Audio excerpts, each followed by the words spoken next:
So what we are going to do, if we could have the slides up again, and we will just review what you have done so far. I could tell us something. We'll be moving to the start from the beginning. From the beginning. So what have you heard so far? What have you picked?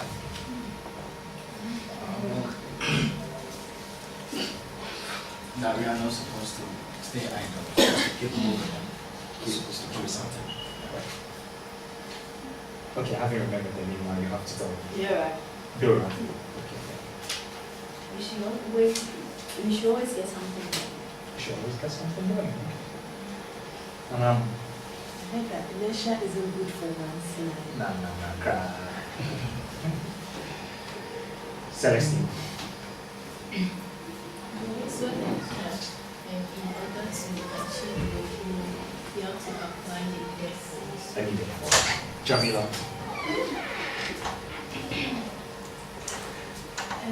also heard that you have to determine your goal so that you apply the efforts to achieve it. Very. I also heard that in order to get to the destination, you need to apply first. Good job.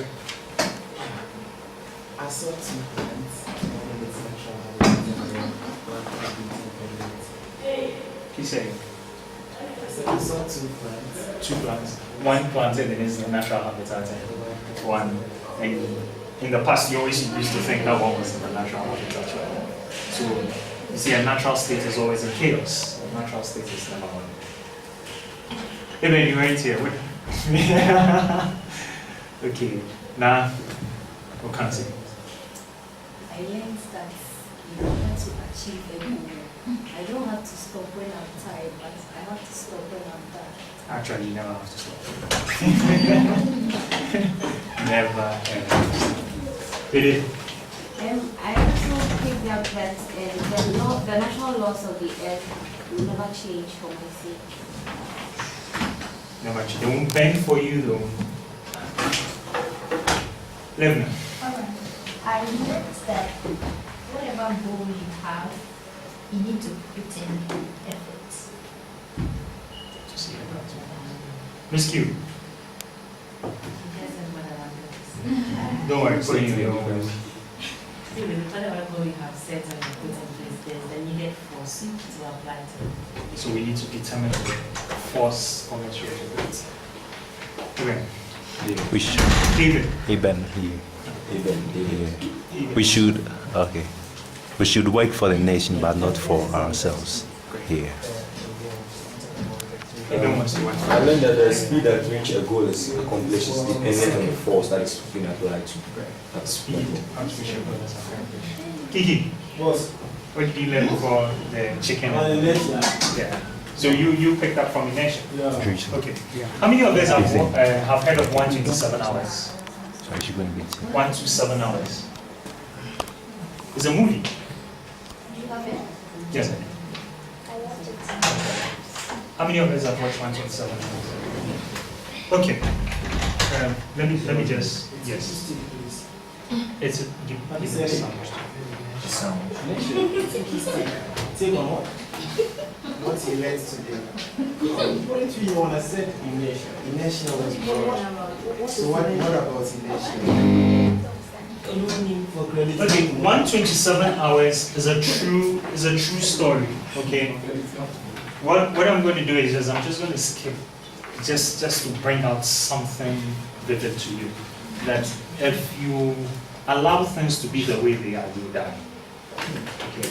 It's a true story about somebody who went hiking and got trapped.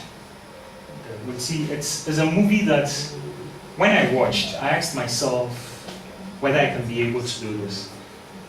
127 hours, how many days does it make? Those of us who are good in maths, tell me. 1 day. 127 hours, there are 24 hours in a day, so how many days does it make? 4 days and a few hours. It's actually 5 days and 3 hours. Somebody was trapped for 5 days and 3 hours. all he had was the bottle of water he was drinking. Actually, his was energy drink. He eventually had to end up drinking his urine. Urine, okay, I've watched And it. then watched it. Yeah. Ended up hallucinating. When I watched it initially, I remember that day I took a walk after I finished watching. I paced around the whole neighborhood and I'm like, God forgive me. I think I have a passion to live, but I don't think I really do. Because if it were me in that state, I would have berated God, why, blah, blah, and just allowed myself to die. I'm just going to skip through it.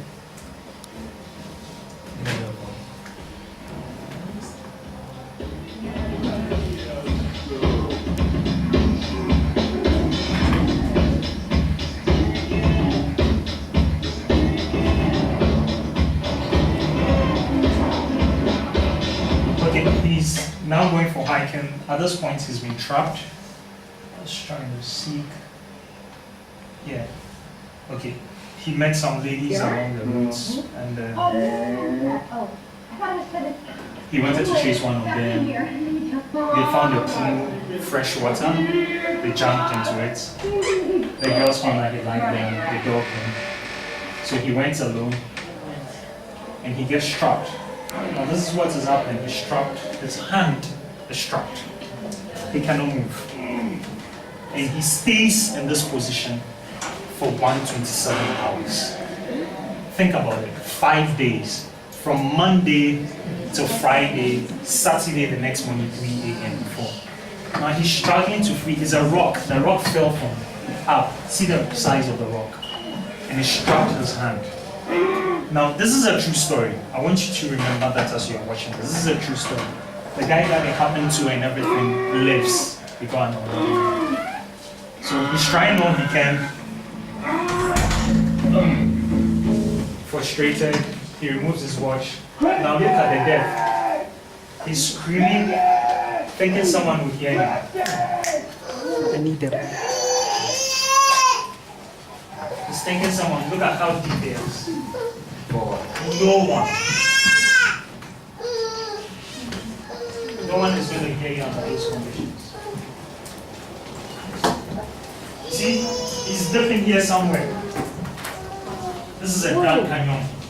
So they are taking a shot of it from the air. And he's dipping here somewhere. Who's coming to find him? Phone reception doesn't work there, nothing.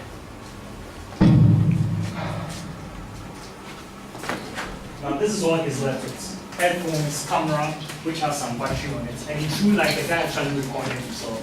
This knife, which is not even sharp, it's blunt. And what's all right. I'm just going to keep skipping forward.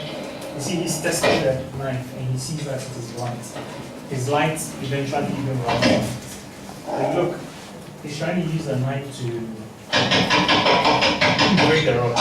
Never going to happen. These are rocks that have formed over so many years. He's hurting himself. He's trying everything he can try. The knife drops, he creates something to pick it up. Eventually, on the first day, he realizes that if he will start the only way he can leave. Watch, you know, the realization is not done. He still cuts his hand. That's the only way he can be able to escape. He looks up, and this is not even a sharp knife. If this was a sharp knife, that would have been okay. You do it quick, fast, you are gone. This is a blunt knife. So the first day, Jack, Bemanya Kudusa. I can do this. He's exposed to the elements. And you know, in desert places like that, when it's hot, it's freaking hot. Those of you who've been to the North Pole. And at night, when it's cool, it is cold. He's exposed to all those conditions. Remember, this is true. This is happened. Jamila, you can put your mouth on. So this is the first day, Sunday. He tries everything. And the funny thing, eventually when he goes to when he realizes he's going to die, he tapes a confession to his mom. Mom, I'm sorry, blah, blah, blah, apologizing for all the things he's ever done in his life. He eventually runs out of water. In all this, he's trying various means to try and get at it. He's remembering here is that he starts hallucinating. He goes through all the psychological stages. He used to party. Right, he's left with 40 minutes on his camera. Freaking me out with myself. So now he's going to record a I confession. hope it's okay. One day, This is the second day. We didn't bummer, read all day. I tried to set up this it. I don't know if you plea understand all about morning, but It's fine. it didn't work. It's worth a try. He's going But to take there's a too much whole friction. day to free himself. Climbing ropes. I asked too myself, much stretch. after the first day, would I have given up? I'm sure I would. What I could really use is like 20 meters of static wrap rope and 28 mil. 3 to His 4 time pulleys, doesn't even reach there at all. carabiners, If he says his slings, rope is power 20 drill. meters, imagine you are 20 meters down in the earth, and it doesn't even reach the top, so you can imagine how deep it 8 early is. men do our hauling. Disappointing, right? Now he realizes, Charlie, life is nothing.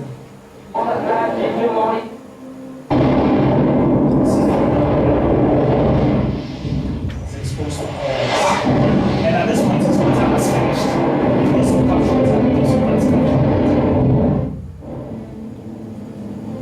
capture. He gets soaked with mud, everything. All this, his arm is still stuck. Have you ever woken up and you've been, you see how that arm feels heavy?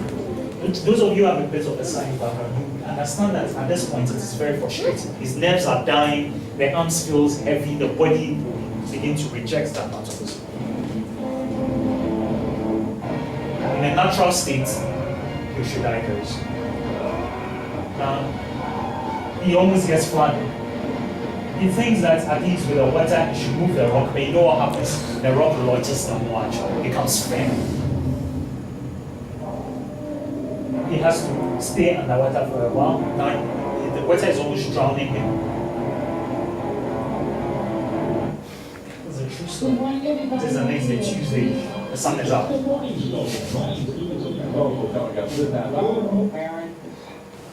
He's still recording confessions to this family.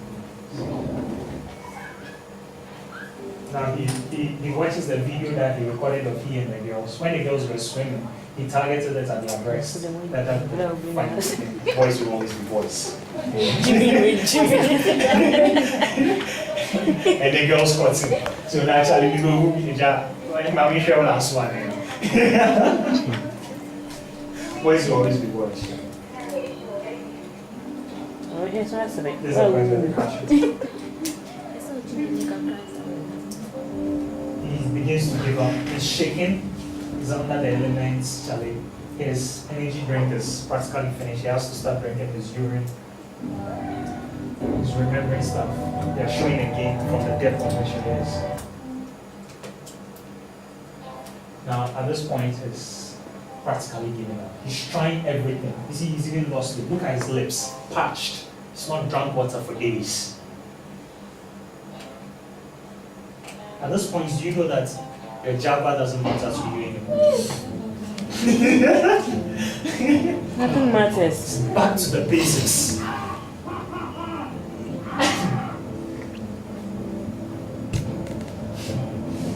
Now, you need to watch it because I've watched it, so there's something running through me right now. And the knife is blunt. You see, it's become smaller. He has tried to use it. It's become so blunt. Now he has decided that, Charlie, what the heck? I have to cut my arm. So this is the point he has come. He's seen that because the arm, so he starts. And remember, this is not a sharp knife. Remember that. This is a blunt knife. This is like A piece. a piece. Anyway, this without anesthesia. Charlie, we get men when we get men. I'm telling you. Compared to me, my anesthesia. Yeah, mine said. Somebody's doing an arm saying he's started. Why? You know, because he's asking himself. And that's what Jesus said. You know, if your arm is going to take you to hell, cut it off. Cut it off. Dismantle The guy that. is about to die. He has to cut it off. It's either are you going to die with your whole body, are you staying with your whole body attached to that down thing, or are you going to let it go? Allow himself to stay like we discussed, the loss of motion. In inertia, the guy would have been better. It has to make a choice. There's family waiting for you. There are people who will be more stricken, whose lives will end because you are there. So what's the picture? At this point, he faints. He faints. He's not able to lots go. of blood. Hey. Short leg. Still, he keeps on. Now, so at this point, this is where he faints. He's hallucinating. He starts seeing his younger brother, who I think he was a kid. He starts seeing stuff. Now, do you see how he's doing it? Because it's not sharp, he puts in the blade in the flesh, it tears. It's the blade in the flesh, it tears. Now he starts it. Nobody wants it. Keep standing. Now he has cut down. Why are they go up now? Now, after this, I asked myself again, would I have had the energy to climb out? Remember, his rope is 20 meters, it doesn't even reach the top. If it had reached the top, he would have been out by now. Now he has to climb out. Now, look, you need to have another motivation. There must be something else that is pushing you to live. Yeah. That is allowing this guy to live. If you're in a depressed state, you think nobody loves you and anything. This is the end. Yes, nobody will miss me anymore.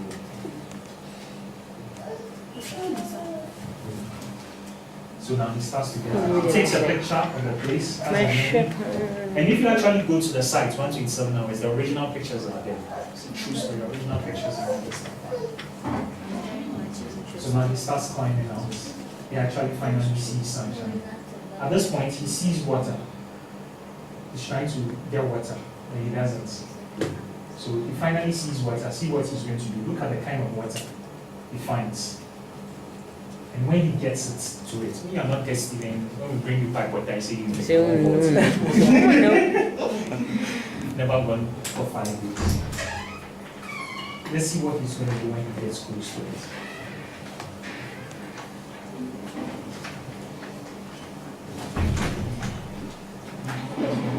Hi. Look at the kind of water. When I watch this movie, I actually, if this is the threshold for marriage, then I'm a boy, I'm not a man yet. Because I don't know if I'm the ability to survive. Look at the kind of water he's drinking.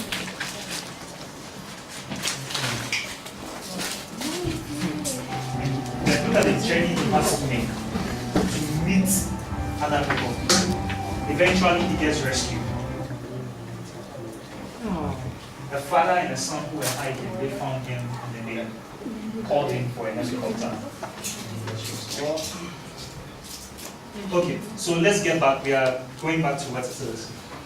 So, take over. The reason why I showed that to you is that until you find a reason, because it's easy to say, it's easy to think you are successful when everyone around you is really not, I don't know if you get my point. At my age, there are people, do you know Snapchat? Do you know that app, Snapchat? There's a kid who writes Snapchat, okay? And Facebook comes to him and says, I want to buy Snapchat, we'll give you $3 million. And for your information, $3 million is no chicken feed. That's cash, man. All the noise we are making about SADA, some of the money is going to get to $3 million. He says, keep your money, I don't want it. Within 6 months, Facebook comes back, they up the price. Keep your money, I don't want it. Within a year, he gets to $300 million. Keep your money, I don't want it. Within 2 years, they are offering him $4 billion. This is the money Ghana government has chased from China from how long? 4.5. And you know how old he is? He's 24 or something. When they asked him if you get the money, what you use it for? You know what he said? He said the first thing I'll buy is sneakers. Tells you somebody who is not even really grown yet. Our age. 4 billion. Guess what? He hasn't sold it out to Facebook. Guess what? If it was me, Facebook came with 1 million. Okay, I'm sorry. 3. I said 300 million. In fact, your president will start calling you and forcing you. give me a position. No, but you will hear the radio stations. And that's how I know. So I said, the discovery was open. $4 billion. You know what $4 billion is? Just so you can be able to properly gauge this with all your oil and everything, the Ghana economy is worth, I think the last estimation was about $70 billion or something. Let's assume it is $80 billion. Okay? Let's assume it is $80 billion. That means that if I divide it into 20 parts, I get $4 billion. What that means is that he can ask effectively 5% of Ghana not to work for the whole year. Don't do anything. Stay back at home. Don't do anything. I'll pay you the way you live, your lifestyle, everything. I'll pay you. Small budget for you. There's another reason why he's living. You see, that's why I said to you earlier on. There comes to a point, and you need to know this. In everybody's growth status, there's a stage of rebellion. Whether you like it or not. Even Jesus went through it. I gave you examples when in public, woman, why are you disturbing me? Woman, don't you know I'm about my father's business? And this in Judaism days, Hebrew days. And if you think Islam, they are very strict, then you don't know the Jews. You think Islam, they rap their women, and then you don't know the Jews properly, where Christianity comes from. They are worse off. In fact, most of Islam's rules, the Torah, Islam's Quran, comes from the Torah. Jews don't believe in freedom for women. You're menstruating, you have another house you move into. Now we are all liberal about it, and you know, they can go, oh, I'm menstruating. You have to do that with a Jew, a hardline Jew. You will not be able to cook, you know, so many things. In fact, to them, you are dirty. For a hardline Jew.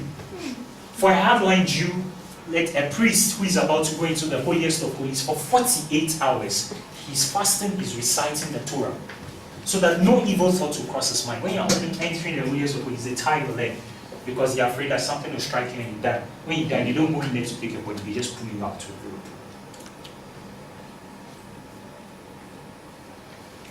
In those days, that Jesus small boy was speaking, even in these days, we will say was disrespectful. Read your Bible. If you read it, I don't know whether it doesn't come across to you as disrespectful.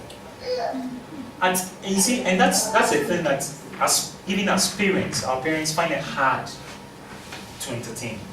Because the moment you see that your child is getting into the rebellion stage, what you must do is change the way you bring that child up. You now have to be a friend to the child, because at that point they are beginning to think. They've been thinking for a long, but now they are trying to assert a certain form of independence.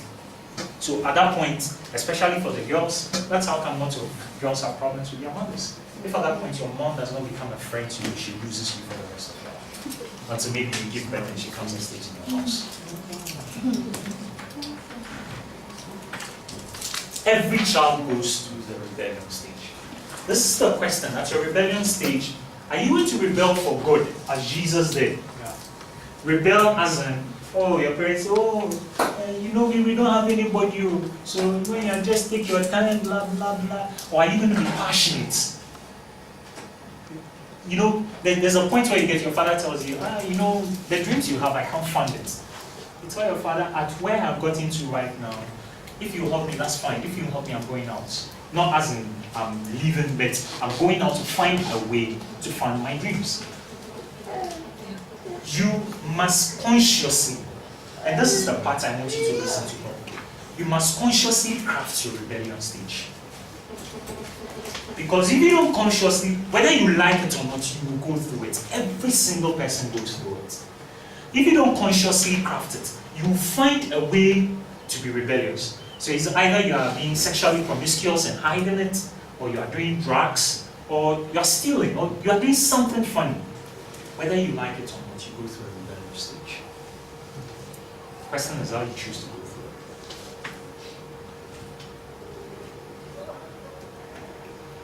Let's move to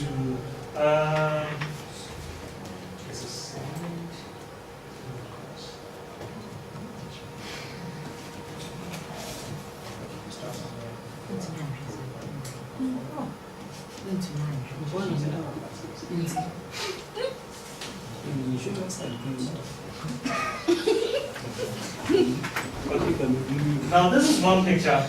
In my church, I'm part of the technical team. There's a funny story behind this picture why I like it so much. That be my pastor, it's a potent message. He says, no one can motivate you until you motivate yourself. And my pastor was preaching about the power of the Holy Spirit. So we cut this portion off and we put it up on the screen, and guess what happened? ECG to be empowered. so now motivate yourself. No, I mean, we took the motivate yourself portion and we photoshopped it and made the message to talk about power. Yeah, we wrote something up there. And he was talking and he was passionate all the Holy Spirit and the Holy Spirit, the Holy Spirit, and the power went down. So he made a joke himself. He said, okay, I was talking about power of the Holy Spirit, but ECG shows us that. But this is very true. You see, sometimes we read books and we think we are motivated, blah, blah. If you are truly motivated, you'll be scared. Yeah. If you, look, because if you are truly motivated, the kind of dream, the kind of vision that you will have, if it doesn't scare you, then you just know that the force you'll be applying something small. If it doesn't scare you, really, some people will say it's not worth pursuing. I'll say, occupy yourself. Pursue it anyway. But if it doesn't scare you, it really isn't what God called you to. If it doesn't scare you. And when we say these things, we are not saying that go and have this big dream of, I want to stop the war in South Sudan or something like that. It's all well and fine, you know. It's all well and fine. But maybe your dream is that, you know, and that's been the difference between the Europeans, for example, and the Asians. And America basically is Europe. If the history of America is Europeans who are moving. So when I say Europeans, I'm putting together the Americans. Their passion to move into the world. Now they are conquering other planets. They are on Mars and all that stuff. We are still here debating whether Sada should go for a convention or go for one globalization and all that. And these are people, they're like Firestone in Liberia. Like, I've forgotten the name of this shoe factory. There was a shoe factory, I think it was in Amsterdam or so. And most of the motivational speakers use it when they're speaking. But I don't know if they really get the message in them. They send a representative. He comes to Africa and he looks around and says, nobody's wearing shoes. He said, there's no market here. He goes back. I'm sure you've heard that story before. Another person comes back and says, they are not wearing shoes. Bring shoes. There's market here. They basically made Africa a marketplace for themselves. During the World War, we hear Hitler wanted to clear off Africa and make it a farmland. The point is, the world is never fair. You know? It's never fair. You cannot wait for somebody to motivate you. The things you read that, yeah, you're all fired, and check yourself, really, truly. By evening time, somebody says something nasty to you and all that thing is evaporated. You really haven't been motivated. You see what's happening here? He's a light bulb, alright. He knows he should be lighting up. But he's scared to connect himself. Because he knows it will be painful. It comes with a spark. It comes with heat. It's an uncomfortable situation. So, I don't know how else to put this to you, but I've been through that phase. I know how it is like. When it's like when you see the Black Stars and they've probably gotten to the finals or something. But when you see the World Cup, they get to, you see all the players are calm, they're sober. This is not a time to be doing your... The atmosphere is different. Even if it's not your country that's playing, when you watch it on TV, you feel some tension. True or false? Even if it's your country that's not in the final, just but what you see on the players' faces, you feel this is tense. There's something going on here. They are scared. They're freaking scared. They are scared. Hey, am I the one who is going to miss that penalty? And you know, we saw the footballers and everything, but trust me, look, I play football every Saturday. And I play in the defense. Once I went out to strike, and it's Asamajan as well, but I still insult him. It's frustrating, especially if you're not being fair. But you need to motivate yourself and keep going. The third law of motion. What is the third law of motion? Or how else is it called? It's called the law of reciprocity. Good. You didn't come out. So please, what's the word? Reciprocity. Reciprocity. Do me, I do you. That's just basically it. So if we bring it into the Ghanaian language, do me, I do you. In fact, there are some religions built around this. Law of karma, blah, blah, blah, all that stuff. Jesus puts it another way. What wasn't Jesus? Do unto others and it wasn't. As you want others to do unto you. It basically states that for every action, these are the key words: equal and opposite. And this is the point where all of you, I want to be the richest man. Do you know what it means to be the richest man? Do you know one of the reasons why Africa we are not really going for? We attack rich men. Do you know that? We do. We attack rich men. Yeah, man, we attack you. And the witchcrafts in the villages, they fly. In the city, that's how we do the witchcrafts. They attack successful people. We talk about them, we backbite them. Yes, there are those who got it illegally. But the funny thing is, we attack those who have rather gotten it illegally more than anything. We attack them. Name any rich man in Ghana, and I'll tell you at some point, the nation has attacked him. Who you mean? Good.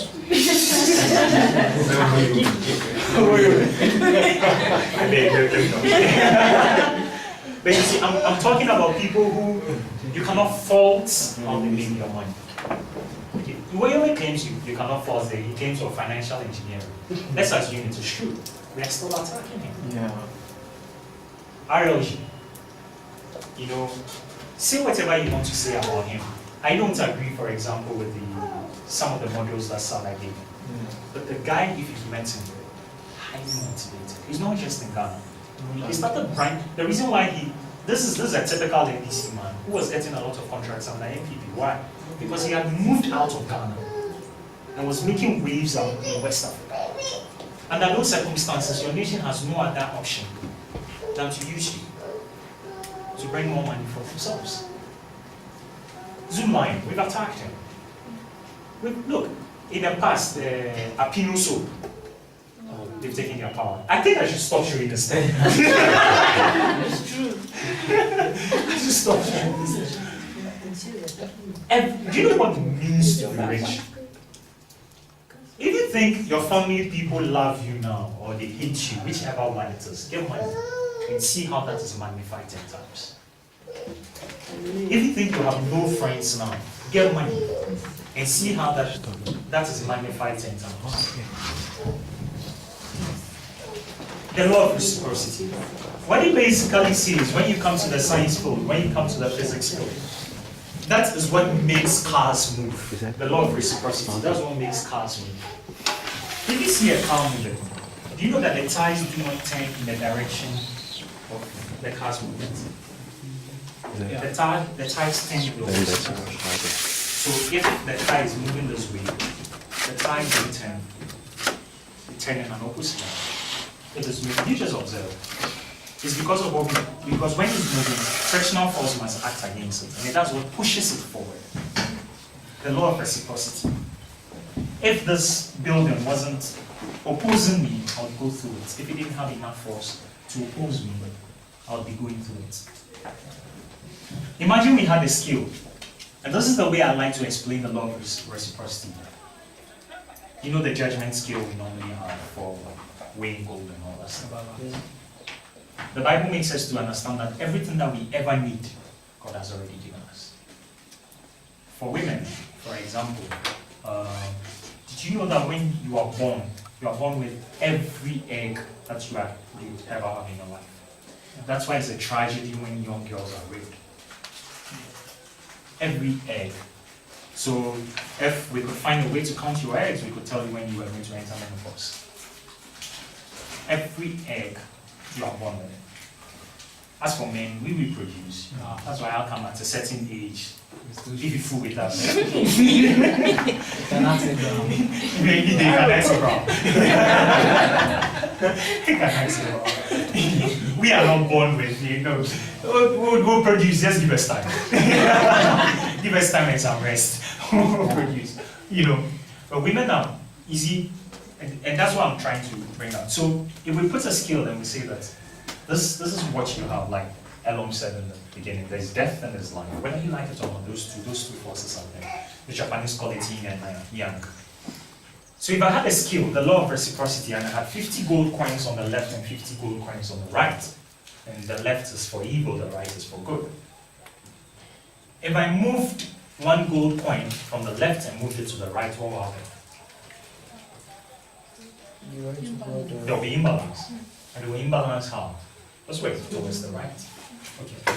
Now the trick in using the law of reciprocity is to cause an imbalance to come forward. As we saw from the first law, if everything is balanced, there's inertia, isn't there? Nothing works for you. So that if the amount of evil that is coming into your life is the same as the amount of good, nothing really works for you. But if you can find a way to increase the amount of good, you move ahead in life.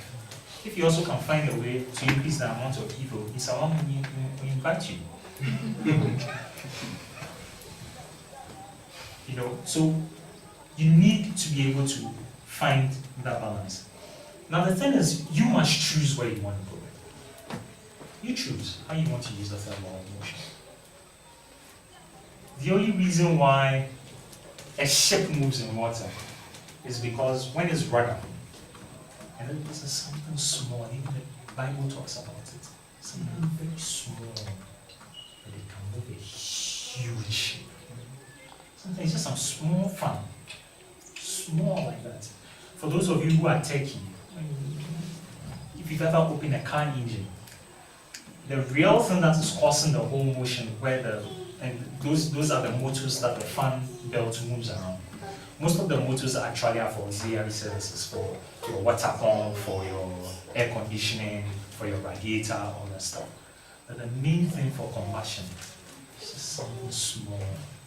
I will be moving a whole Land Cruiser, a whole truck. That you can even actually carry it, take it out. The trick is to cause an imbalance.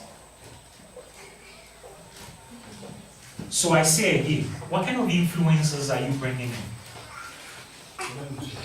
Now you need to take an inventory of your habits. Look at your habits.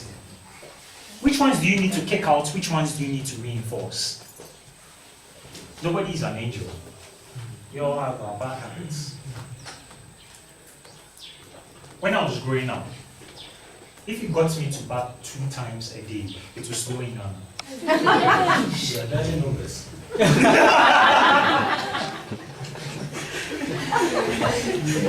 What's this kind of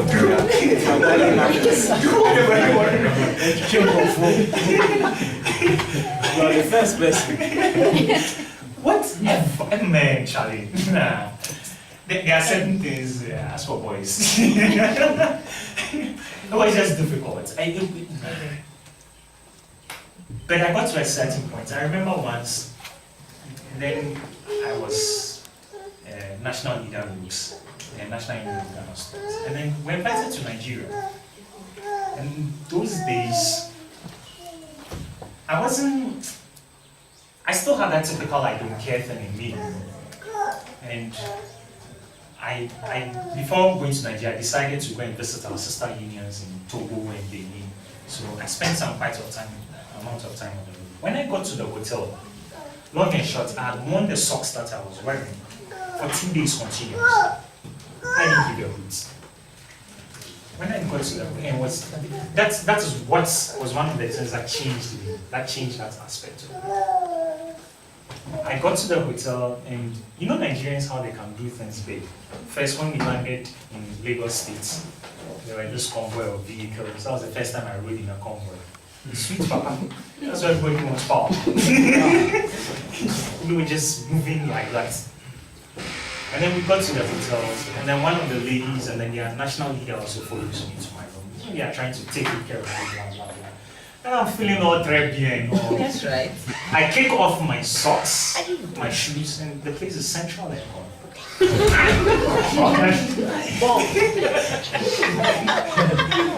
I think Sydney sang a good song with that. It was bad. I mean, the sweats, everything, it was bad. You know, and you know how ladies are.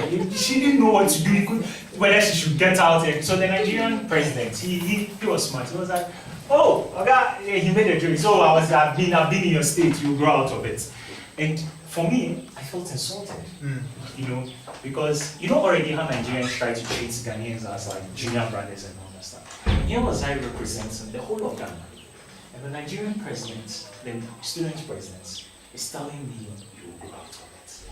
What the heck? I trying to, when you come to Ghana, I'm not a kid. He's trying to tell me that I'm a kid just because I didn't take care of a certain habit.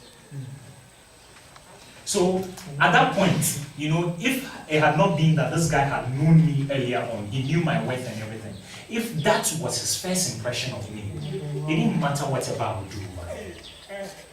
He would see the National Union of Ghana students as some union of jokers.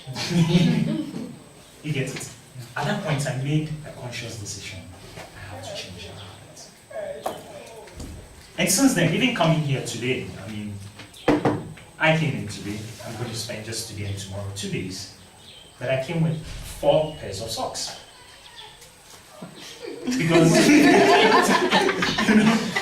a certain external force, the first law, a certain external force has been applied. It's changed me. I cannot remain in that state anymore. Like Oliver Holmes said, dimensions have changed. But this is the question. Did I have to wait to be embarrassed before? Yes. Because I won't listen. Yeah. The embarrassment had to come. So, are you going to wait for the embarrassment to come before you change?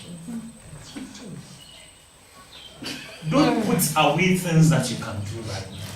Let me give you a very good biblical example. Look at David and Solomon. One of the reasons why Solomon was very wise was that Solomon knew how to prepare in a time of peace. And it's one of the things America does these days. Put together all their military minds. If you want to fool, they just have to fly a few things over it. You know. When David was being crowned as king, I think it's 1 Samuel chapter 17, when he was being crowned as king, if you read, it said when the Philistines heard it, they gathered themselves. They came to fight. David was scared. What do I do? God said, go ahead and fight them. He goes ahead, he fights them, he wins. They go back, but this small boy, he was in the wilderness, they gather and they come back again. This is the principle. Have you noticed, even in Ghana, we practice it. When a new president is elected, the security situation in the country is no joke. All of a sudden, I don't know if you've ever noticed, but you would see it. You would see, and it has nothing to do with elections, but it's even when President Mills died, I'm sure you saw a deployment of the military on the streets of Accra. Because the head is your national security. They kill the head, you're in trouble. Nobody's there to do all this. That's how come when he died, you didn't know immediately, you knew 2 hours later. Wherever John Mahama was, he had to be secured.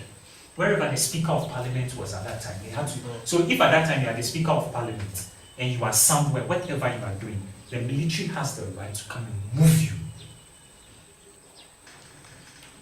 You know what you are doing at that time or who you are with. They must secure you. Because at that point, it is considered that the nation is under attack. So JM was secured until he was sworn in as president. Before you see. So even in fact, the day that we swear in the president, you see full force out. The Navy is out of the sea, the Air Force is out, the soldiers are out. That is what David did. Go back and read about it. At the time David was being coronated, the military was not out. They were enjoying. Go back and read when Solomon was being coronated. 20,000 horses deployed. How dare you? If you see the force that has been shown, to think about trying to come and fight Israel. And if you don't understand things about governance, you think, why are they wasting money on that stuff? Like he will say, have you tried ignorance? And in those times, 20,000 horses is no joke. 20,000 horses deployed for his coronation. Not the moon, they are out in full force, they are just walking the streets. They're just moving around. He and them out.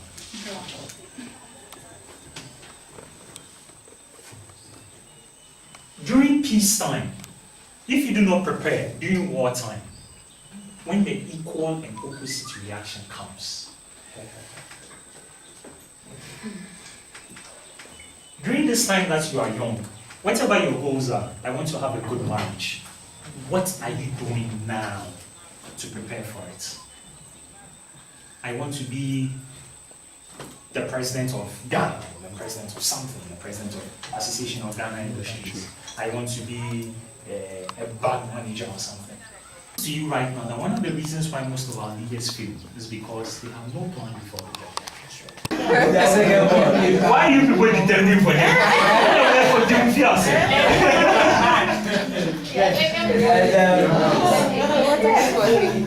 you know, the wife offered to help us with our feeding and everything. And they stayed here in the Kopong to church together, and they are very good people, honestly speaking, very good people. And Auntie Nora and Cornelia, there's mindset networks. My brothers and sisters, my friends, and my role model, that we compete with ourselves. And so you are seeing faces that you know here already, and the ones you don't know, you get to know them later on. But we are very pleased for you to come here. Is the power? So what do we say to him? Is it on? But he was also in the kitchen, actually. You said? Okay, so they want to have, they want to hear your voice. Okay, let me say amen. Amen. I'm also happy to be here. The few time I've spent with you here, I've learned a lot. And I think it's a great opportunity that you've been able to come around and to learn. I envy you a lot. Because I will just say that just for this short time, if I had learned this, then those who have been here the whole day, so I want to say that don't give up, keep it up. Especially the word of God, that is the foundation of the whole concept. As you do it, God will bless you. When you read 1 Corinthians 2:9, it talks about, you don't know the kind of mindsets God has, or the preparation that He has made for those who love Him. Amen. Amen. So you don't have a mind of, it's like God has something great for you, for those who love Him.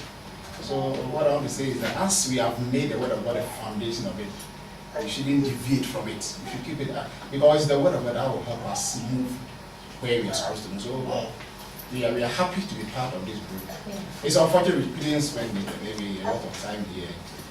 We will try maybe another time. Yeah, sure. To try to be part of the program full of.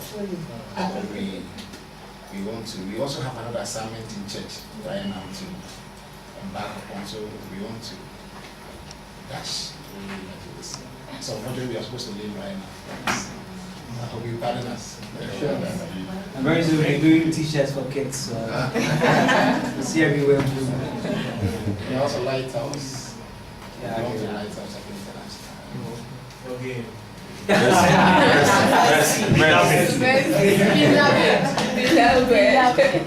Yeah, so that's it. We're very grateful for coming. We thank you for your services. We were intentional to come. We've been engaged here. I think most of us are enjoying the work. That some of us have always been before. some of us is the first time. Or one day bring your surprise up. So, why you want to say something? Oh, okay.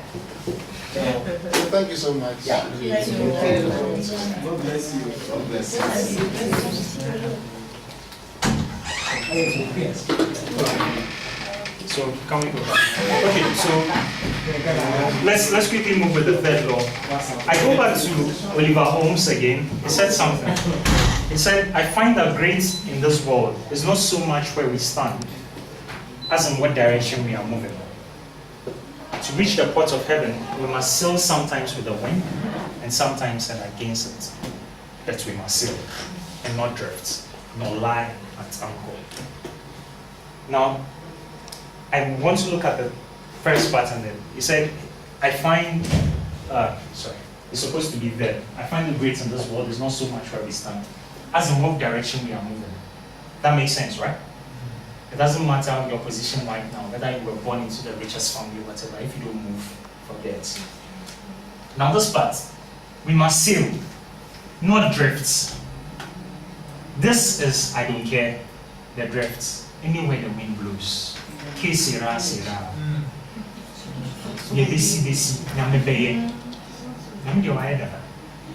Now this one, lie at anchor.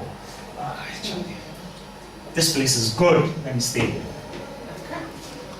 This place is good, let me stay here. He says that we must sail. So sometimes you have to move, you see, and you need to understand, he says to reach the port of heaven, you must sometimes sail with the wind and sometimes against it. It is not that he's moving in opposite directions. So in this statement, he's trying to tell you that sometimes the wind moves in opposite directions. But your direction must be one. I am moving towards the port of heaven. Today, the wind is blowing for you. It is moving you. Tomorrow it might be blowing against you. But whether it is blowing for you or against you, you must sail.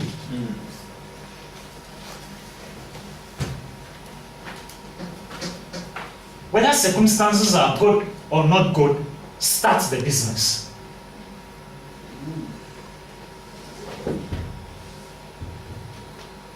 For these shoes, Horseman, Tony Senaya, do you know he doesn't know how to make shoes, even today? This is a University of Ghana educated boy who not a bad, on top did politics, that kind of stuff. He stayed in Kumasi. And his family is from Volta, but they've stayed all their life in Kumasi. Then he said some guy on the street, I said, oh, what are you doing? That then he has finished, he wasn't getting a job, he turned himself. So, me and Pabuana, for their business in here, blah, blah, blah. And those days we used to discuss those things. How every Christmas, when they interview the people at the Makola show, every year they don't buy anything anymore. You see, it's because tastes are changing. Those days my mom would bring Danish butter cookies and she's treasuring it. And I don't give a hoot about Danish butter cookies. No, I don't. We want junk food. We'll go to the mall and buy junk food. Danish butter cookies, they're there. Tastes have changed. So if you were selling Danish butter cookies 20 years ago, and you are still selling them now, and you want young girls like Vic and Miss Q to come and buy Danish butter cookies for me and still be making money, forget it. You only be getting my mom and the rest.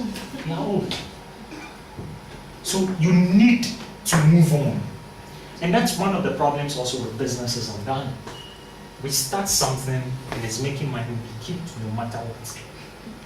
Spare parts. Go to Abusoka. People have been doing that for years. The same shop, the same things, they sell the same way. And you know, I pity them, okay? Because the car I want to buy now, it's so electronic. It's so freaking electronic. If that thing messes up, I will not drive it to Abusoka. I will move it straight either to Mechanical Lloyd or Silver Star or something. Because everything about it, if the brakes are controlled electronically, your speed, setting your cruise, everything. Now you have cars with 360-degree camera all around it. If there's a problem, then you're taking that to Abusoka. On Friday, I took it to the mechanic. Bang, bang, I said, yeah, Dauda.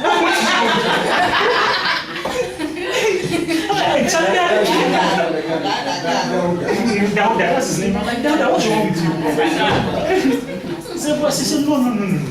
You see, these things, they all have a way to be disassembled. But because they don't know, they force it. End up breaking so many things. You get it? You have families who have been in it, and now the way cars are going. Look, just last year, Volvo, Mercedes-Benz, they say that right now they have finished driverless car. When you don't drive the car drives you. Okay, the video is not here, so I external. They have finished everything. They are waiting for, they have something for you business students, you understand it, 0 points of production. At that point, it makes economic sense to produce, where you begin to make a profit. But for the technology and everything, they finished. So Mercedes has a car right now, you sit in it, you tell it, I'm going to Okopo, it drives you there. And it's not that it's just moving, it's reading traffic, everything. It slows down where it should slow down, moves where it should move, everything. Obeys traffic lights, recognizes toll booths. You should watch the documentary on that. And what they've done even with it, they've linked up with Volvo. What you can do is, if Lednia has a Mercedes like that, I have a Mercedes like that, Didi has a Mercedes like that, and we are all going to Kumasi. He has a Mercedes. And say we are all going to Kumasi, and we move from Accra. If my car is in front and I'm going to Kumasi, she doesn't need to do anything. You don't need to do anything. You just program your car to mine. We move in a convoy. Nobody can cross us. Straight like that. We move in a convoy. So if that car gets a problem, I should send it to Abusoka. Hey, we don't have no idea what to do with it. Yeah, no, that is already the new Mercedes. At that video, I have it. You can watch it later. I have that video. It's called pre-safe brake. The new 2014 Mercedes, you cannot have an accident. It's somebody who must hit you. Because when it's coming in, it recognizes, it applies the brake itself. So it stops. Goes and it stops 100% brake. Even if you don't step on it. It applies the brake itself. So for an accident like that to happen, it must, and even that one, when somebody is coming from the back and the person is drawing too close, the car starts flashing to the person, lights to the person. The car moves with radar. Why am I saying all this? If you have a problem with that car,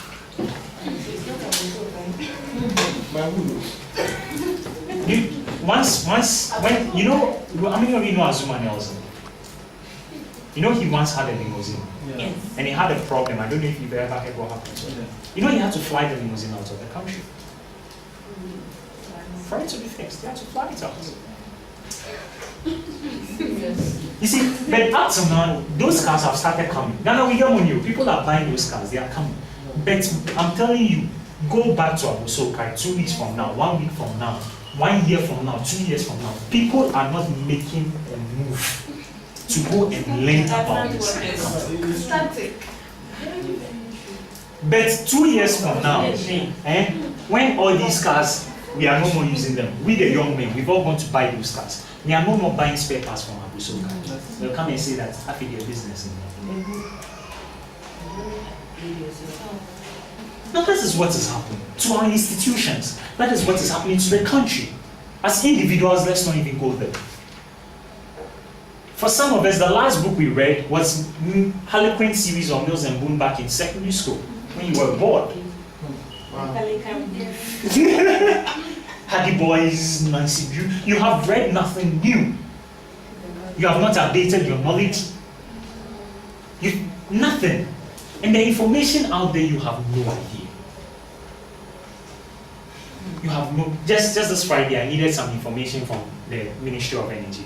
I called, they said, oh, I'm flying out, can we do it on Monday, blah, blah, blah. Then I called somebody, so go to the World Bank.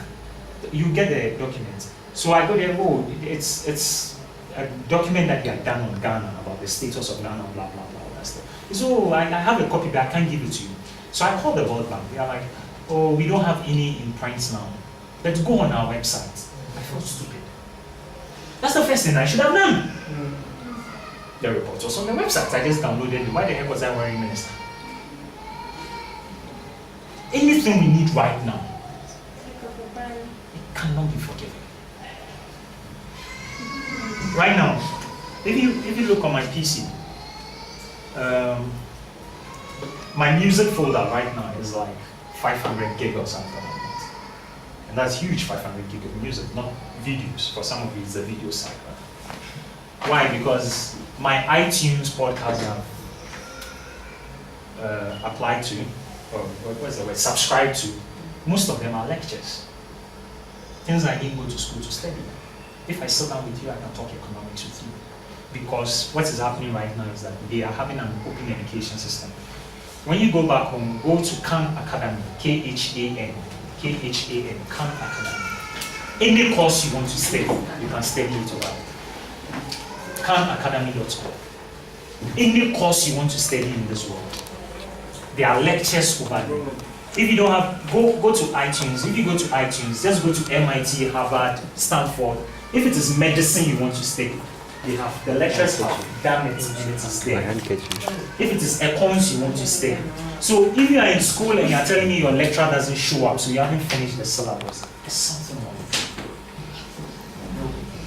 And yet you can go online and stream a movie and stream videos. The secretary in my office, sometimes I look at her and I just laugh. You will go take money, go secure internet connection, you will come, and you know secretaries, the way they are, you just leave them, let them see exactly she's happy. You spy, she's watching Mexican soap. Oh! The money we have paid for internet connection. She's using it to watch Mexican soap. And she's a young girl. I look at her and I'm like, is this a job you want to continue doing? So one time I wanted to speak to my other people and say, you know what, we have to sack this girl. Not because she's not good as a secretary, but because it is not nice that we are spoiling somebody's future. We should go and find some old woman to come and be the secretary. Because I cannot understand why that young girl, Kim, comes to sit there in the morning, very young, beautiful to on top. And she's doing nothing. And these days, trust me, for most of the men, if you don't think, you won't get a problem. In fact, most of us have moved beyond how you look. I had a conversation with you when I was in school. Do you know what I used to do in Commonwealth? There was this guy, Fifi Bento. I don't know if you remember Fifi Bento business. The guy, yeah, he was a sister. It was worrying me. Do you know how I sat there, yo? Then I was using an HP tablet. This was before iPad came out. This was like 205. Just to love gadgets then. She comes to my room, and then first girls don't come to Commonwealth. So for a girl to be coming to Commonwealth. So she comes and I look at this girl and I'm like, this girl can't, what type of food do you want? So she comes and that time, so before she calls me, oh, she's downstairs, she's coming, okay, good. And then yeah, I had this home theater set, I started playing classical music. Like me, I love chess, I play chess. So I just put my tablet in tablet mode and I started playing chess. And then she came. So when she came and she sat down and then we started talking. And obviously, very useless on this. He said, you know, let me teach you how to play chess. So, oh, really? He said, fine. So she sat down and I taught her. Long and short of the story, she never came again. Because she can't handle this. This is not what she's used to. So I saw it as a template for sacking women, and it was working. And on behalf of God, it was working. So, you know, I was deliberately cultivating this image of boring boy. This is because I didn't want it. That's one girl.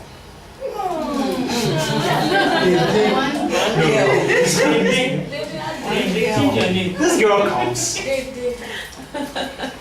and she sees what's like here.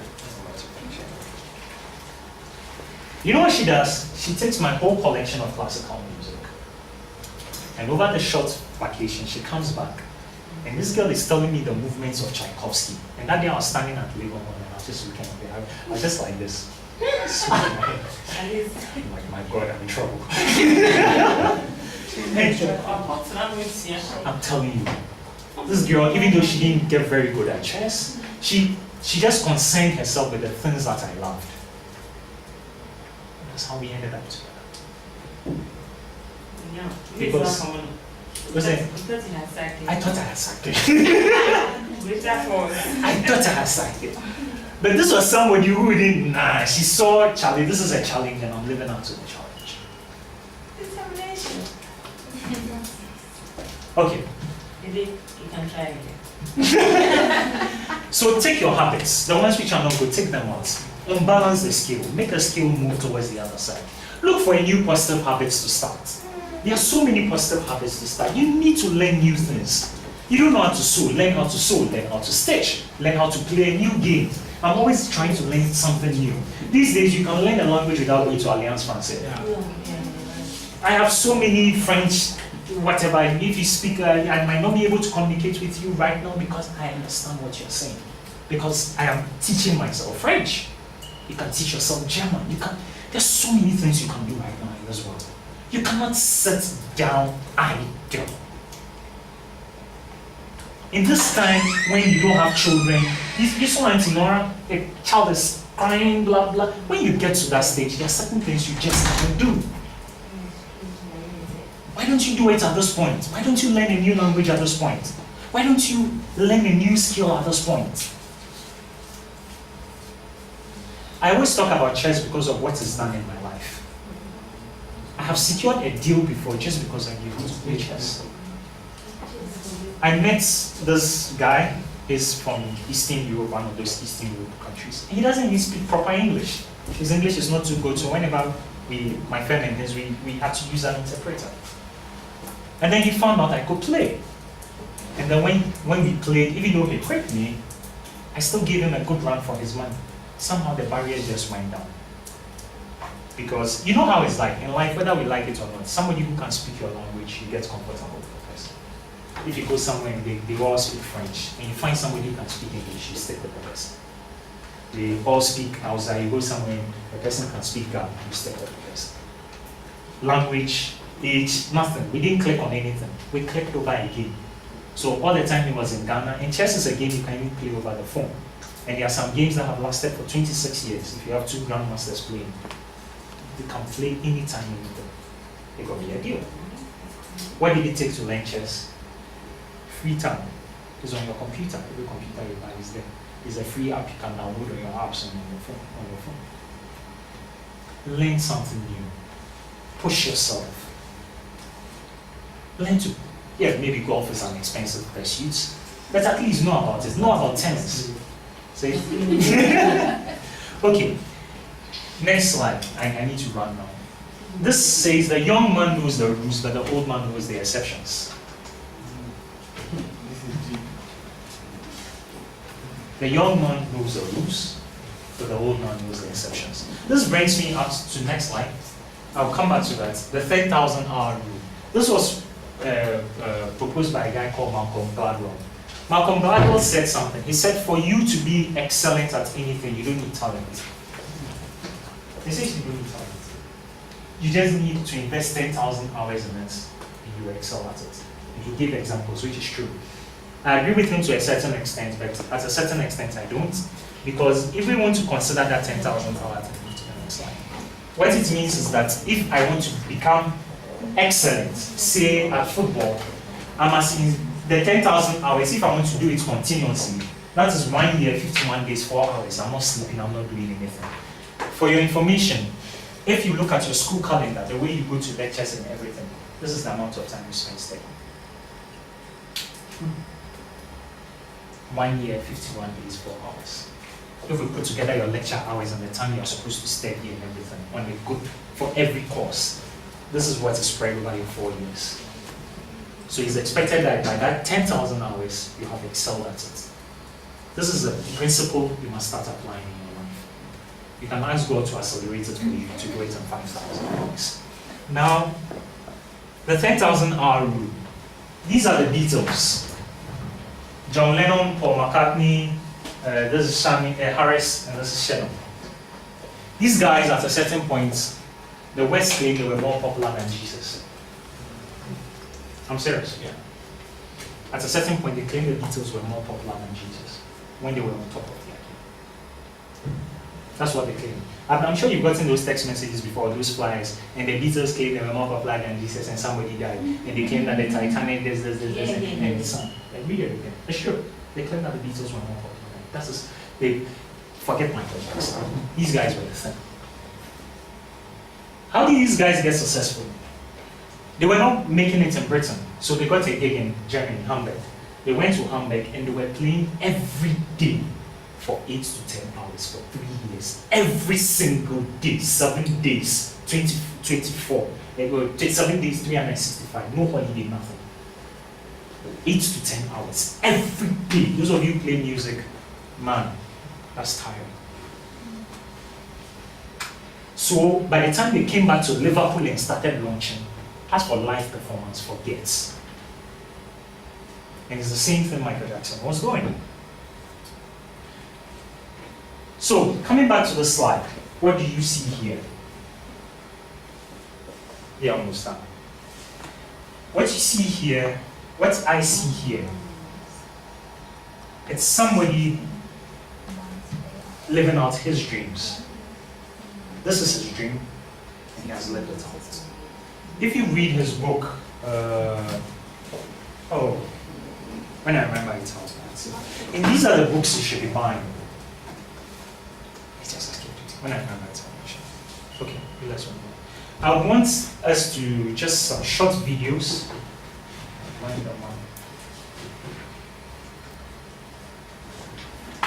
And I have cut down the presentation for you. This is Bill Gates talking about the 10,000 hour rule. Let's listen to what he says.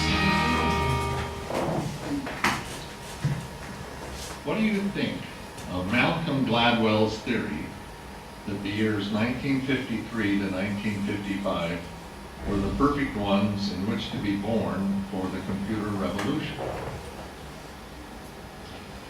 Well, his book, it makes a lot of great points. The book is called Outliers. In all success stories, there are significant elements of luck and timing. I wasn't the only kid born between 1953 and 55, but absolutely to be young and open-minded at a time when the microprocessor was invented. In my case, I have a friend, Paul Allen, who was more open-minded about hardware type things. He literally brought me the obscure article that talked about that first microprocessor and said, this is going to improve exponentially. What does that mean? And I said, well, that means we can do anything we want. And then he was, bugging me the rest of the time. Every time there'd be a new microprocessor, he said, can we do something yet? And when we were in high school, that didn't happen. So he came back to Boston, took a job there, and actually the microprocessor that was finally good enough came out in early 1975, and that's why I dropped out. So the timing was pretty important. Why didn't older people see it? Well, they weren't as open-minded. They didn't think about software as the key ingredient. Now, a lot of kids started doing software, and if somebody reads the book to say that if you spend 10,000 hours doing something, you'll be super good at it, I don't think that's quite as simple as that. What you do is you do about 50 hours, and 90% drop out because they don't like it or they're not good. They do another 50 hours, and 90% drop out. So there's these constant cycles, and you do have to be lucky enough, but also fanatical enough to keep going. And so the person who makes it to 10,000 hours is not just somebody who's done it for 10,000 hours. There's somebody who's chosen and been chosen in many different times. And so all these magical things came together, including who I know in that time. And I think that's very important. When you look at somebody who's good and say, could I do it like them? They've gone through so many cycles that it may fool you that yes you could with the right luck, imagination, and some talent. The background to this is that if you read anything about in the computer lab, he was at a rebellious state. His mother says he was rebelling. If you read the book, his mother says that the boy was rebelling, so they had to buy him a computer and all that stuff. He dropped out of school at, was it 18 or so, in Harvard? That was proper rebellion. Did you get it? But this boy, when he built Microsoft, one time the secretary came and saw somebody sleeping under the table. And she screamed, she called for security. And it was Gates. Gates who spent a whole week in the office, sleep under the bed. It was when he got married, the wife would come and pick him up. So back to the marriage thing, got a wife who understood what had to be done. Now he resigned from chairman at the age of 40 or something. Now he has time for his wife for everything. Anything they want to do, they can do. Now they are even tired. They are giving away their money and all that stuff. The point is that the 10,000 hour rule thing works. But like he said, we are not saying that we'll do 10,000 hours at a time. He's saying that if he can do it in chunks of 50 hours, he's assuring him he will accept. And he was asked the question, was it the time in which he was born? He said, yeah, a lot of children were born between 1952 and 1955. But you see, the reason why they asked that question is you need to understand the context. Steve Jobs was also born at that time. 52 and 55. So what was it about that time? It was that these were two crazy people who didn't care about anything. They just focused on this. This is what we want. There's another. This is Malcolm Gladwell. How many of us believe that the school that you go to matters? Yeah, I used to believe the same. It's not true. It's not true. Malcolm says what is most important is who you are. He says what is important is that you can gain admission to the school, not that you've been going to the school. Do you understand?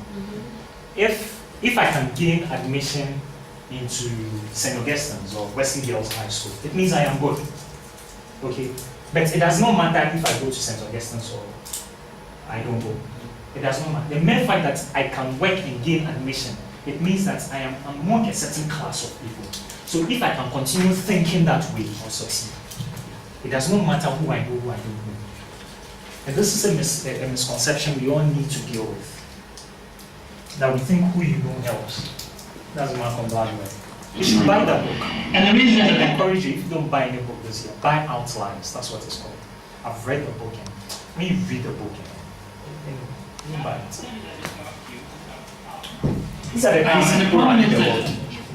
Just because two kids have the same SAT score doesn't mean they're similar, right? If one kid with 1,400 gets into Harvard and the other kid doesn't, what if it's because of all kinds of other traits that 14-year-old, 1,400 this guy, the way he show up in his SAT score, thinks, you need to follow him step by step, because he's a deep thinker. He's like one of those math teachers who puts the equation and say X and he doesn't divide by 2. He assumes that you know very much about 2. So, listen properly. And the problem is that just because two kids have the same SAT score doesn't mean they're similar, right? If one kid with 1,400 gets into Harvard and the other kid doesn't, what if it's because of all kinds of other traits that 1,400 student has that don't show up in his SAT score? What if he's ambitious and hardworking and personable and outgoing and has always kind of, and that's why Harvard let him in, right? So what if those traits are the reasons why, at the end of the day, this kid's doing so well upon graduation? What you really need to do. I'm sorry, this point is very important. Do you get what he's saying? Do you get what he's saying? He's saying that, you know, SATs are what they write to get into the university. He's saying that you have two kids. They've both gotten 1,400 score to get into Harvard. One decides to go, one does not decide to go. Okay. And what's the determinant that one is going to be successful and the other one is not going to be successful? Is it because the other one decided I won't go to Harvard? You know, we assume that once you go to Harvard, you must be successful. His accent, is it that determinant? Is that it? And he's saying that no, it is a mix of all other things. And it is not necessarily that you went to Harvard or did not go to Harvard. Okay, that's the point he's making now. Ambitious and hardworking and personable and outgoing and has always kind of, and that's why Harvard let him in, right? So what if those traits are the reasons why, at the end of the day, this kid's doing so well upon graduation? What you really need to do is to look at two kids, both of whom got into a selective college, and one decided not to go. Right? That's a comparison, right? Well, what happens when you do that? When you compare, when you have matched pairs, one of whom chooses to go to a selective college and one of whom doesn't? Well, what happens is that the income bonus associated with going to an elite school completely disappears. Do you get it? There's no more treatment effect. As scientists do, they have a control effect. If we want to look at something, we put a control. So he says choose two people, Yvonne and Jamila, they all get to enter into Harvard. Jamila chooses to go, Yvonne decides not to go. Let's compare their incomes 10 years later. So when you compare their incomes 10 years later, there's no difference. So this is a better control. Not to say somebody went to Harvard and somebody went to this, so let's compare them. If you do that, that school is a bad school anyway, and it's taking bad products. So it's a bad comparison. You need to take two people who got admission, so that means they are good products. The one went through the system, the other didn't go through the system, and see the difference. And you see, that's how come sometimes we say, I couldn't on Tibrofoko and anything. But if you go back into his life, you see that he's a very ambitious person. Just a selection effect. I mean, this one's worth going over because it's really interesting. Penn State, right? Both in the same state. One's Ivy League, one is a state school, right? There are actually lots of kids, there's a very large pool of kids in the state of Pennsylvania who get into both schools. And there's a very large pool of kids who get into Penn and choose to go to Penn State as a result, right? What happens when you look at their salaries 10 and 20 and 30 years out? No difference. Right? What matters was getting into Penn, not going to Penn. If you can get into one of these schools, you're the kind of person who's going to succeed in the world, right? You're like a interesting, important, ambitious, intelligent, outgoing person. You don't have to go to Penn to get those traits. You have those traits. All Penn is doing is acting like a modeling agency. They're just scooping up all of the attractive people, but they're not responsible for the attractiveness, right? They're just accumulating the attractiveness. Now, let's go back to the Penn State Penn thing again, because you would say it's a very interesting... He said that all the university is doing, it's like in Ghana, Legon Tech, you know. He's saying it's really not doing anything. The university is just ending up like a modeling agency. They are just taking all the nice people. They are not responsible for the beauty of the girls. They are just taking all the nice people and say, look at us, we have nice girls in our modeling agency. But the university itself, it doesn't mean the university is good. You only track the universities, whether it's good or bad, by they taking bad products and making them good. But if they are taking good products and the good products are succeeding, it doesn't mean jack. You get what I mean? So it's not that you went to Lagos or you didn't go to Lagos, you went to Harvard or you didn't go to Harvard. It is who are you?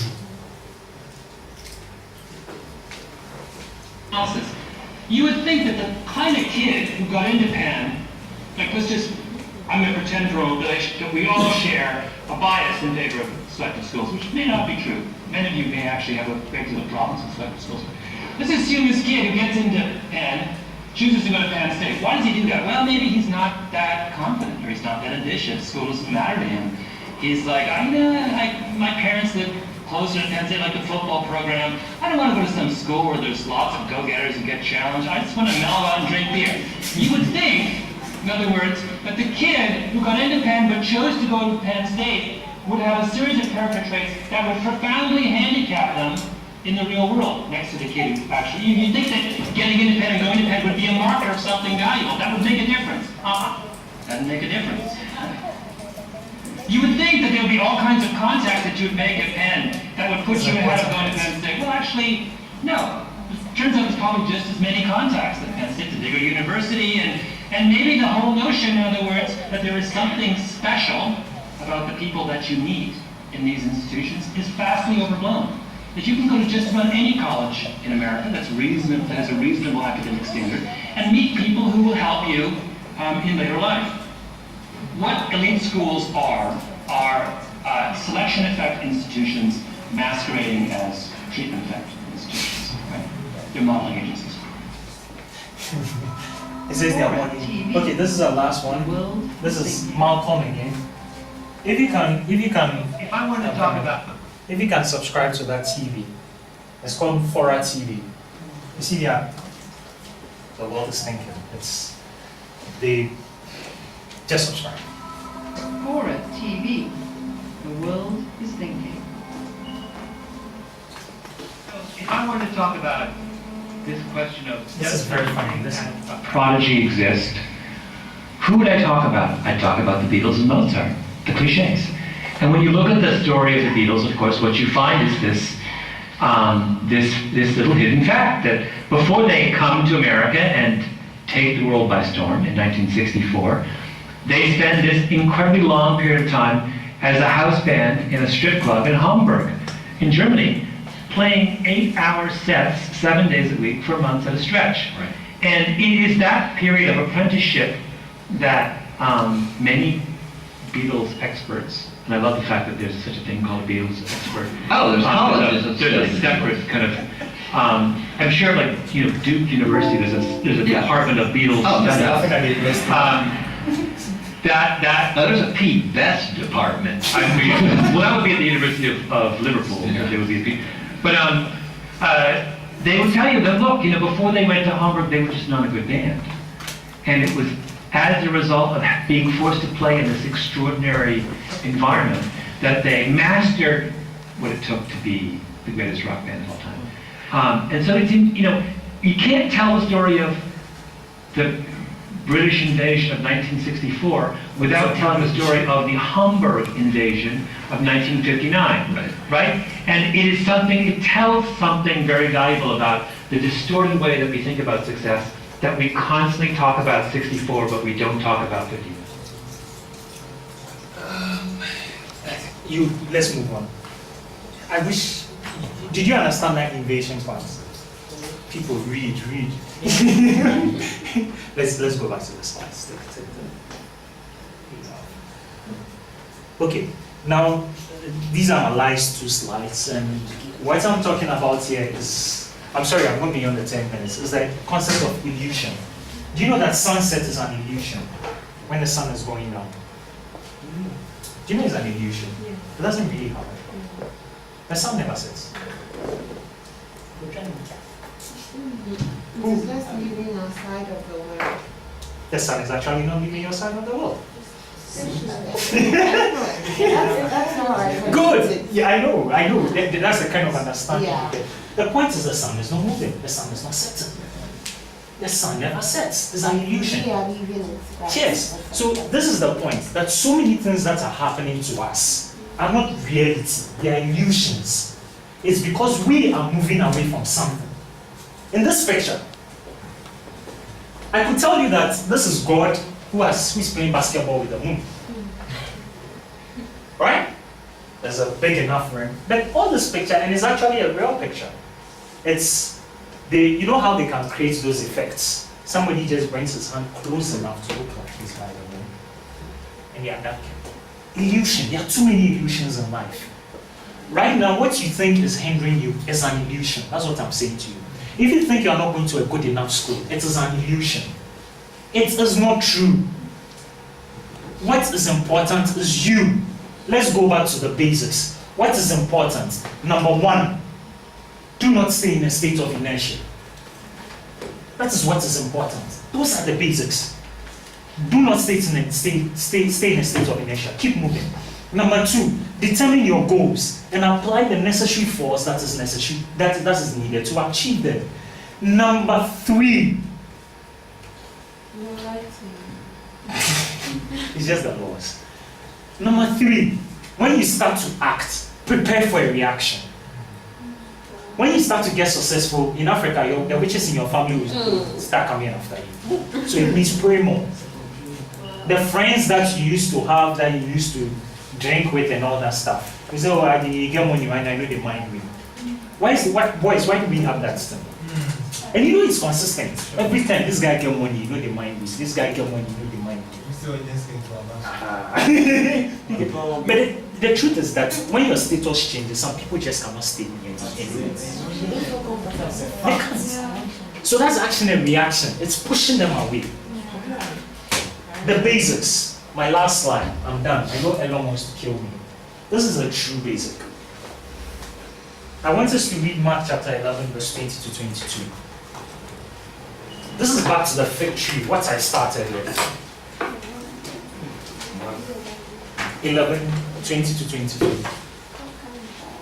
Hey, hello, and I cut down the thing. You know when I took it off from my online brother. I think this is, hello, let's think about writing a book on this now. Seriously, like just, yeah.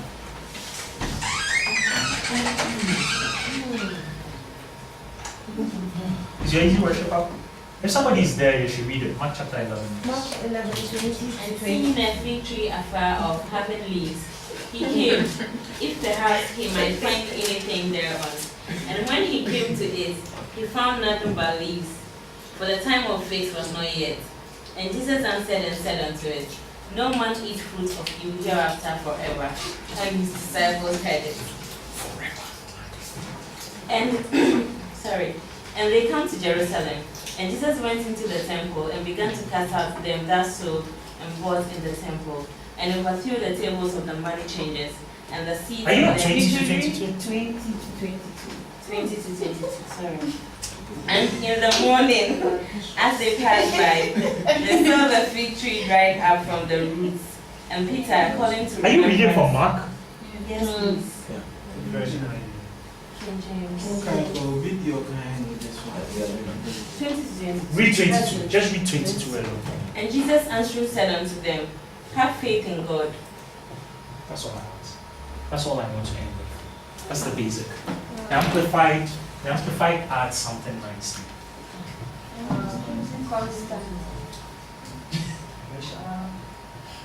You know, after the fig tree had withered, the disciples said, Oh, Master, look, blah, blah, blah. And then Jesus didn't rush you. He can rush. You know that song. You know that song. I can imagine him with the swag, he just looks at them and says, Have faith in God. And Jesus replying said to them, Have faith in God. Mindset is, Have faith in God. This is the basic. Thank you.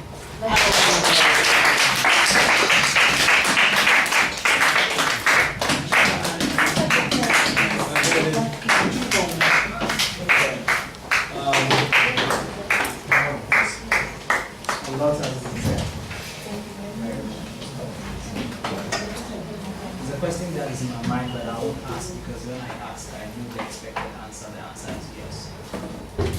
Every time you say it's yes, right? Right? Just answer it. He said something that when you stretch your mind to a certain point, it will never come back. Let's stretch our mind. Levina, please take over. Just check.